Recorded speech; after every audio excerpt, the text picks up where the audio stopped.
Hi everybody, welcome again to a video about uncertainties. We're going to talk about combining uncertainties today. So leading on from last time when we did absolute uncertainties and percentage uncertainties in readings and measurements, today we're going to look at combining uncertainties. So a lot of times in physics you'll take your readings and you have to multiply them or divide them or input them into an equation, which makes things a bit problematic when you're dealing with uncertainties.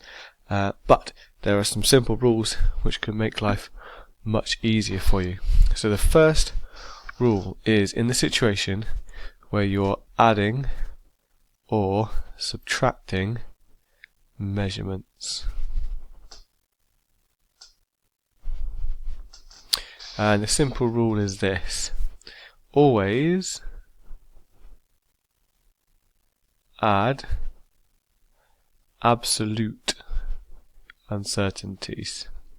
So if you're adding or you're taking away,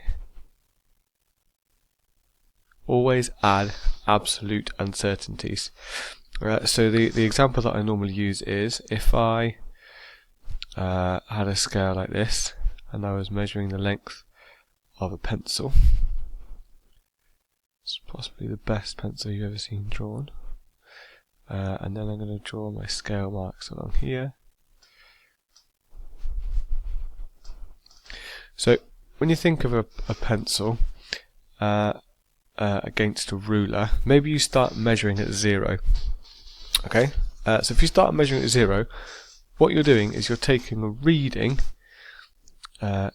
here, and that reading is 0 plus or minus 0.5 millimeters. If this is a 30 centimeter ruler, so even at 0 we have an uncertainty. So here you're actually taking two readings. So say this was, let's stay in millimeters, 110 plus or minus 0.5 millimeters. So we're taking a reading on a ruler which measures to the nearest millimeter. So our absolute uncertainty is plus or minus half the smallest scale division. So the simple way to do this is to say that for our let's call our value z. So if our length, which is z, is 110 minus 0, then z equals 110 millimeters. Okay, now my uncertainty in z equals the uncertainty, and call it y, minus the uncertainty in x. These are our two readings here. That's not a minus, that's a plus, because we always add absolute uncertainty. So we get 0.5 plus 0.5 millimeters. So we're going to get 1 millimeter. So our final expression for z is 110 plus or minus 1 millimeter. We always have to take into account a reading at 0 when we're reading off a scale. We could explain why this is the case. So if we take a look at z max, so our highest reading for z is 110.5 minus, it's actually going to be minus 0.5 in this case. So our highest reading for z is going to be 111 millimeters. Our lowest reading for z, this is based on the uncertainties in our readings, is 109.5 minus 0.5 millimeters. That gives us a lowest value of 109 millimeters. So if we average those out, we get 110, and 111 is one higher, and 109 is one lower. So that takes us back to 110 plus or minus 1 millimeter. So anytime you're adding or taking away measurements, you always add the absolute uncertainties. Okay, I'm hoping to make this a shorter video today. Our second situation in our first combining uncertainties video is if you're multiplying or dividing measurements. And building on what we did last time, we did absolute uncertainties and percentage uncertainties. So for adding and subtracting, you always add the absolute uncertainties.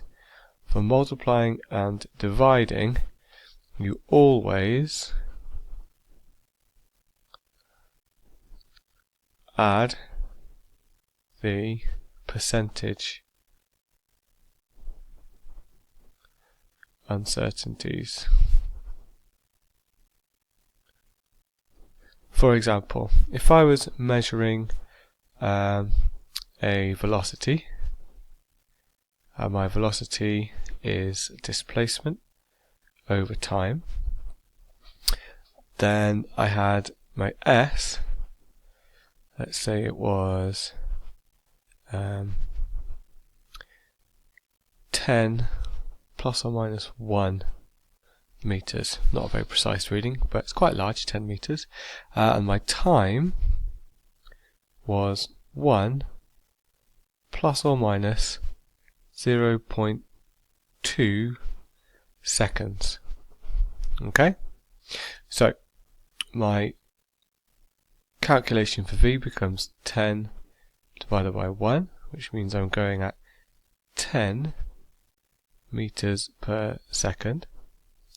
To find my uncertainty in V, in fact, I have to find my percentage uncertainty in V first. So if you remember, for our percentage uncertainty, we took the uncertainty in the value, divided by the value, multiplied by that by 100, and that gave us the percentage uncertainty in our value. Okay? So for S, we take 1 over 10, and multiply that by 100. So that gives us a percentage uncertainty in S, which is going to be 10%. Now because we're dividing, we're going to add our percentage uncertainties. So in this case, we want to add the percentage uncertainty in T. So for T, let's do this one.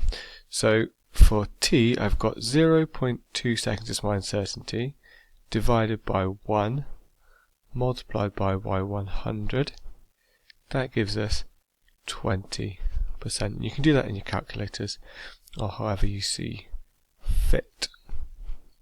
So, our total uncertainty, our percentage uncertainty in V, equals 30%.